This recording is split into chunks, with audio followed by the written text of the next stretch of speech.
Pemirsa, pelantikan Kabinet Prabowo Gibran tinggal hitungan hari. Salah satu program yang ditunggu-tunggu oleh masyarakat adalah makan bergizi gratis bagi para siswa. Program ini telah berulang kali diuji coba. Usulan susu ikan sebagai pengganti susu sapi di menu makanan juga telah digelontorkan. Lantas bagaimana kesiapan Prabowo Gibran dalam mengurus program makan bergizi gratis itu? Untuk membahasnya telah bergabung bersama kami ada ekonom, yaitu ada Pak Derajat Wibowo. Kemudian juga nanti akan bergabung bersama kami ada ahli gizi, Dr. Iketut Aryastami. Nah, saat ini yang baru bergabung sudah ada Pak Derajat Wibowo terlebih dahulu. Nah, kita ingin menuju ke Pak Derajat. Pak Derajat, kalau menurut Pak Derajat, ini realisasi program makan siang gratis ini akan seperti apa? Apakah betul akan ada susu ikan yang kemarin juga sempat menimbulkan kontroversi di masyarakat, atau mungkin ada mekanisme yang lainnya, Pak Derajat? Ya, saya mulai dengan pantun lah, susu ikan, susu sapi. Program berjalan buat anak-anak negeri. Cakep. Makasih Mas Aditya, Mbak Tisa ya. Jadi usulan tentang susu ikan itu kan baru wacana ya, jadi belum ada keputusan resmi. Tapi memang kita juga memaklumi kenapa ada wacana itu, karena memang suplai susu kita itu memang belum cukup kalau program susu gratis langsung dilaksanakan 100%. Tapi kalau dilaksanakannya nggak 100%, itu masih bisa dihitung untuk cukup. Jadi nanti akan dihitung ulang lagi, akan dilihat lagi tentu oleh Badan Gizi ya. Ada Prof. Dadan di sana, dia ahlinya untuk ngutak-ngatik itu. Nanti akan dilihat lagi apakah kita bisa memenuhi susu sapi dengan sumber-sumber yang ada sekarang, terus bagaimana katakanlah suplai susu sapi bagi industri persusuan di Indonesia gitu. Jadi nanti akan dirinci lagi. Sekarang sih semua wacana yang kira-kira bagus tentu akan dipertimbangkan. Nah, saya nggak tahu mengenai kualitas gizi susu ikan dengan susu sapi, karena kalau dulu saya tuh malah susunya susu bulgur atau apa ya dulu itu waktu saya kecil gitu. Jadi kualitasnya bagaimana nanti kita dengar dari para ahli gizi ya. Tapi poin yang ingin saya sampaikan adalah masalah susu ikan itu baru wacana, baru usulan, dan tentu semua usulan akan masuk di dalam pertimbangan Presiden terpilih Pak Prabowo. Baik, Pak Derajat, ini mekanisme dari makan bergizi gratis ini akan diadakan setiap hari atau seperti apa, Pak Derajat? Rencananya sih setiap hari ya, rencananya setiap hari. Cuma cakupan daerahnya itu kan nanti akan dipilih daerah-daerah prioritas tertentu. Ya. Daerah-daerah prioritasnya daerah mana saja, Pak Derajat? Sudah tergambarkan tidak daerah prioritas mana saja yang akan mendapatkan program makan gizi gratis ini? Sudah ada, tapi saya tidak mendapatkan kewenangan untuk menyampaikan ke publik. Jadi sudah ada yang dipertimbangkan sebagai daerah prioritas. Intinya masih tetap seperti yang dulu sering saya sampaikan, daerah tertinggal, daerah terluar, daerah termiskin. Kira-kira yang paling besar kebutuhannya. Terus cuman pelaksanaannya apakah nanti ada sebagian yang apa saja yang dilaksanakan oleh pemerintah pusat, apa yang diserahkan ke pemerintah daerah, itu bagian dari yang sekarang sedang dimatangkan oleh Prof. Dadan dan kawan-kawan yang ditugaskan di sana. Baik, ini kalau kita tanya jumlah dari siswa yang mendapatkan program dari makan bergizi gratis ini berapa banyak kalau secara angka, Pak Derajat? Secara angka disesuaikan dengan anggarannya 70 triliunan ya. Jadi akan disesuaikan dengan angka, saya lupa angka pastinya itu. Akan disesuaikan dengan itu. Tapi intinya yang jelas nggak akan 100% dan akan diberikan di daerah-daerah prioritas. Tapi yang perlu juga diingat untuk APBN tahun 2025 itu teman-teman di DPR memberikan keleluasaan kepada pemerintahan Pak Prabowo nanti untuk mengubahnya tanpa harus melalui mekanisme RAPBNP. Itu artinya jika nanti kira-kira dipandang bahwa program ini sudah siap untuk diperluas cakupannya, tentu bisa dengan cepat ditambahkan anggarannya. Ya, Pak Derajat, sebelum saat ini sudah bergabung bersama kami Dr. Tami, kita ingin tahu Pak Derajat, sebetulnya tadi kan sudah disampaikan bahwa tidak semua daerah setanah air ini mendapatkan fasilitas makan bergizi gratis. Beberapa daerah-daerah saja, itu daerah-daerah prioritas, disampaikan juga tadi daerah-daerah tertinggal. Kalau boleh tahu, setiap siswa itu nanti budgetnya per makan siang gratis itu berapa sih Pak Derajat? Di APBN masih tetap 15.000. Tidak ada perubahan dari 15.000 itu Pak Derajat ya? Sejauh ini tidak ada perubahan, tapi seperti yang saya sampaikan tadi, DPR, teman-teman DPR memberikan kewenangan kepada pemerintahan Pak Prabowo untuk mengubah program-program di dalam APBN tanpa harus melalui mekanisme APBN perubahan. Jadi ya nanti kalau memang dirasakan ternyata mungkin untuk beberapa wilayah, misalkan entah di Papua atau di mana angka 15.000 itu ternyata nggak sesuai, tentu bisa disesuaikan. Baik, Pak Derajat, ini apakah semua sekolah ini mendapatkan makan siang gratis secara serentak atau nanti akan digilir, Pak? Mengingat anggaran APBN kan tadi dikatakan 71 triliun, apakah ini dapat menjangkau seluruh Indonesia? Sekolah-sekolah prioritas nanti yang akan diberikan. Ya misalkan ada satu daerah tergolong kabupatennya tergolong layak gitu ya, tapi di situ ada sekolah yang mungkin cukup elit gitu, ya mungkin sekolah itu akan tidak mendapatkan prioritas. Tapi yang teknis rinci seperti ini nanti akan diserahkan juga kepada pemerintah daerah ya untuk mengaturnya. Jadi nanti Badan Gizi dan teman-teman yang diserahin tugas menjalankan program ini itu tentu akan koordinasi dengan gubernur maupun wali kota bupati setempat. Ya. Baik, saat ini juga sudah bergabung pemirsa bersama kami ahli gizi, yaitu ada Dr. Iketut Aryas Tami. Dr. Tami, kalau Dr. Tami sendiri mungkin sudah mendapatkan informasi mengenai nanti komposisi dari makan siang gratis ini, komposisinya seperti apa, 4 sehat 5 sempurna, gizi-gizi yang sudah tercantum di dalam sana. Nah, komentar dari dokter sendiri akan seperti apa dok ini dok? Iya, terima kasih Mbak. Kalau bicara soal makan siang bergizi, saya pribadi dan sebagai ahli gizi ya, susu itu tidak utama ya. Kalau dulu memang susunan menu kita 4 sehat 5 sempurna itu sudah sangat terkenal. Tapi sekarang kita sudah menjadi makanan bergizi dan bervariasi. Yang penting tuh variasinya Mbak. Kalau terkait dengan susu ikan, aduh, mohon maaf Mbak, sebagai ahli gizi tuh kami sudah bingung sendiri mendengarnya Mbak, karena kurang pas. Kita tahu ikan memang sumber protein. Tapi tujuan kita untuk memberikan makan siang gratis itu sebenarnya apa?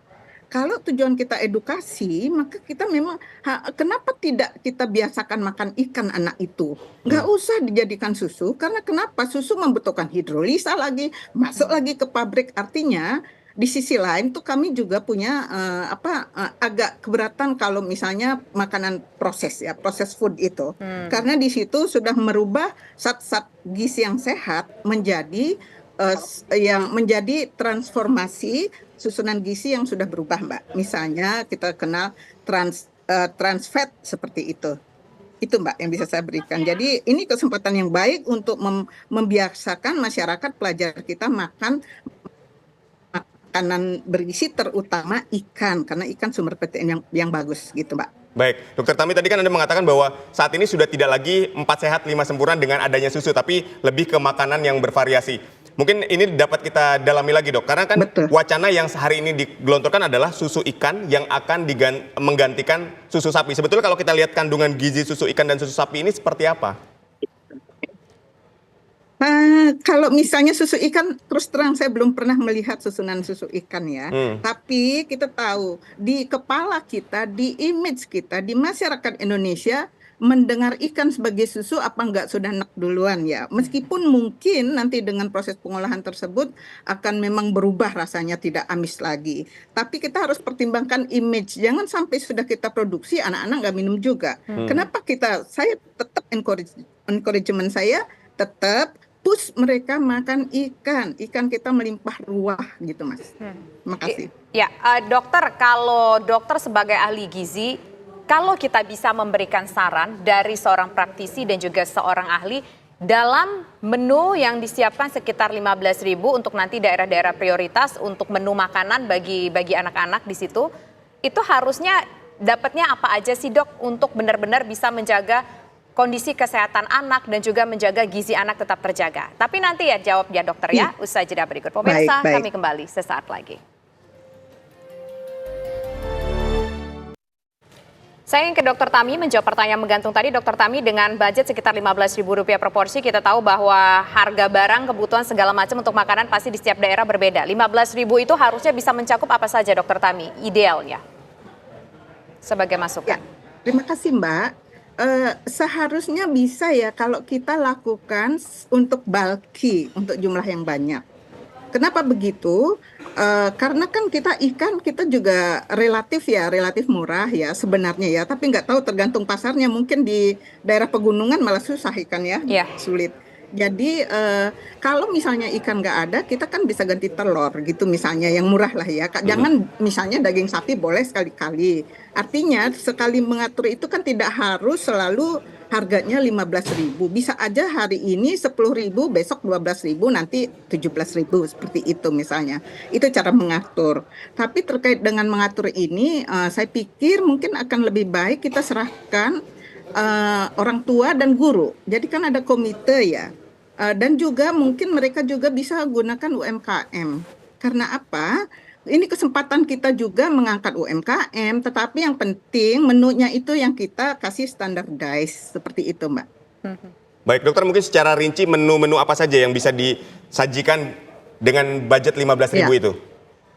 Oke, yang jelas ya kalau makan siang, namanya makan siang ya, pastikan full menu ya. Ada nasi, ada lauk pauk di sini bisa sumber protein tentu harus ada ya. Kalau mau yang bagus, protein 2 itu sekaligus untuk pembelajaran diisi protein hewani dan protein nabati. Baik. Kemudian ada sayur dan dilengkapi dengan buah. Itu yang bagus Mas sebenarnya. Artinya kalau masih memaksakan ada susu, kenapa nggak kita ganti susu dengan telur misalnya, ya?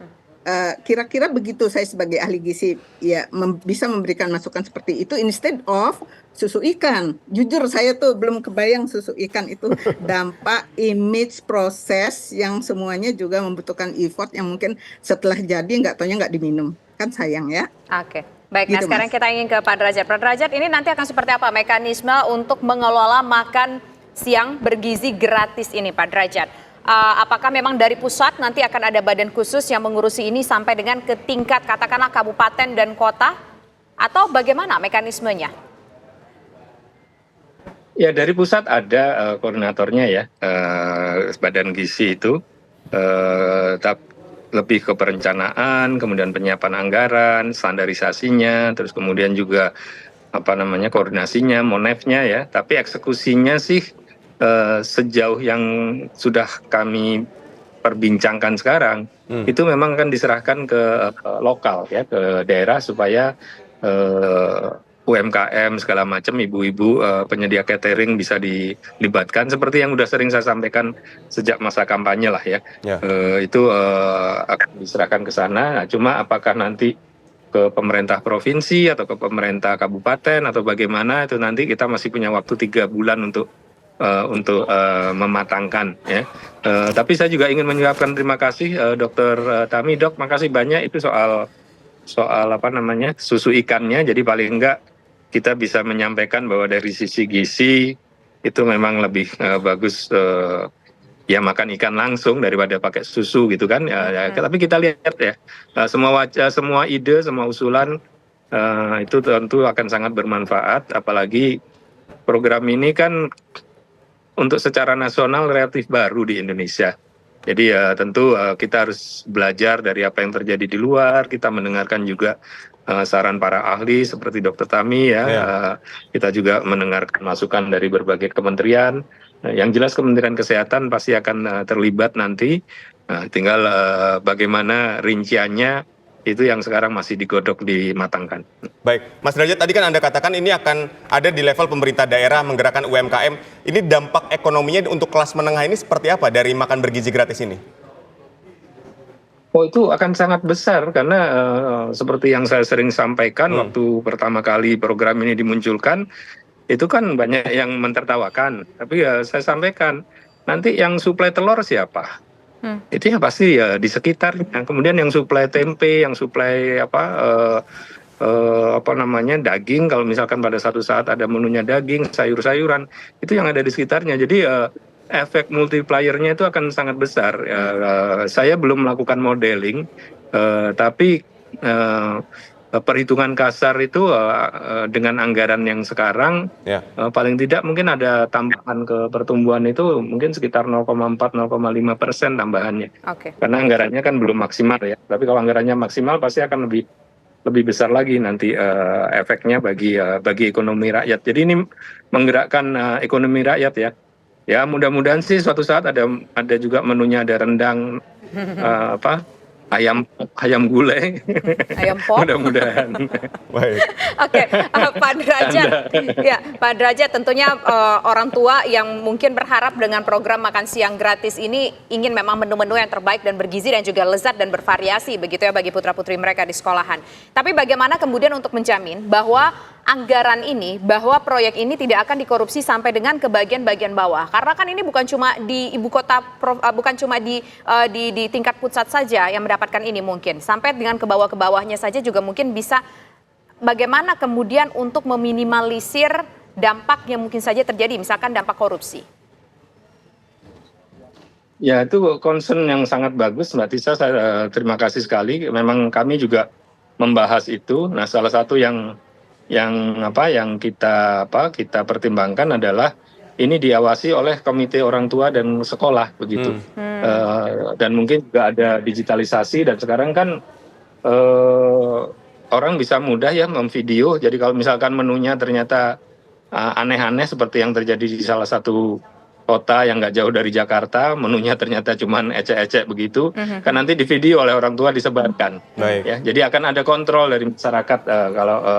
Kalau dikorupsi kan pasti berpengaruh ke menunya ya. Jadi kalau misalkan menunya ternyata nasinya cuma 2 sendok, kemudian tempenya cuma 1 potong kecil gitu kan, orang juga bisa ngitung. Jadi saya rasa dengan era media sosial sekarang, itu kontrol dari orang tua akan sangat besar kuat ya? nantinya. Baik, kita ke Dokter Tami. Dokter Tami, dampak dari makan bergizi gratis terhadap tumbuh kembang, IQ, dan seterusnya bagi siswa ini seperti apa? Nah, ini harus memang ada monitoring. Artinya monitoring di sini bagaimana capaian akademik mereka ketika sebelum intervensi ini dilakukan. Kita bisa bandingkan di situ nanti, ya. Seharusnya naik. Kalau nggak naik ya sia-sia intervensi kita ini. Jadi fokus kita juga dalam intervensi ini tidak semata-mata memberi makan mengganti makan yang diberikan di rumah. No, I'm not disagree about that ya. Jadi memang kita harus berikan edukasi. Jadi kalau edukasi di sini artinya bagaimana supaya anak-anak tidak hanya makan, but they understood apa yang dia makan, apa yang dia pentingkan di dalam tubuhnya, sehingga ini akan terbawa dalam kehidupan mereka ke depan. Itu yang sekaligus pendapat saya. Sekaligus mendorong gaya hidup sehat dan makan sehat begitu ya. Baik, terima kasih Dokter Tami, terima kasih juga Mas Derajat Wibowo sudah bergabung bersama kami. Selamat sore semuanya. Selamat sore.